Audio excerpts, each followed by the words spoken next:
le secteur du BTP, vous le savez mieux que quiconque, travailler sur un chantier peut s'avérer extrêmement dangereux. Alors pour justement éviter tout accident, la sécurité sociale avait donné rendez-vous à des élèves et professionnels du milieu. Tous se sont retrouvés sur le site du futur plateau technique du CHU Pierre Zobda Kittmann. Nathalie William et Stéphane Sauvillier. Le grutier, perché dans sa cabine à 47 mètres de hauteur, vient d'avoir un malaise. C'est une équipe du groupe d'intervention en milieu périlleux qui est dépêchée sur le chantier du prochain plateau technique du CHU.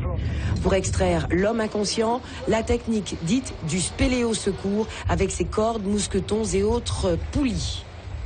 Et qui nous permet de faire sortir la victime, d'extraire la victime du milieu où il se trouve en difficulté et de la ramener sur le sol. Et il est pris en compte. Cette victime est prise en compte par l'ambulance des pompiers. Le grutier s'en sort bien, d'autant qu'il s'agit d'une simulation.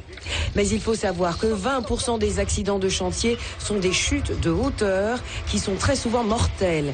Un chiffre qu'il serait possible de réduire. Il est toujours possible de réduire ce chiffre, déjà en venant en prévention, c'est-à-dire avant l'accident. Et justement, c'est ce qu'on essaie de faire par-delà ce genre de journée, en les informant, en essayant de leur proposer des solutions, également en discutant avec eux, parce qu'il n'y a pas seulement des solutions techniques, il y a de l'organisationnel, il y a de la formation. Donc on agit, on informe sur les 3 volets, le technique, l'organisation et l'homme, donc la formation de l'homme.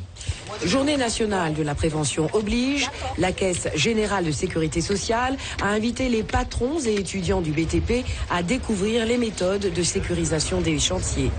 La petite poignée qui a répondu à l'appel se sent très concernée par le sujet, mais souhaite également bénéficier de plans de financement pour ces équipements très coûteux.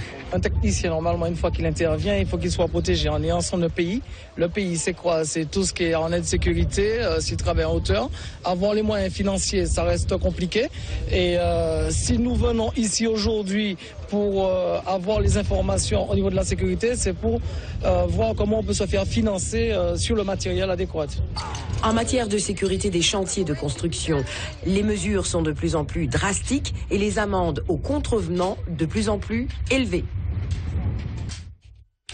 Journée portes ouvertes.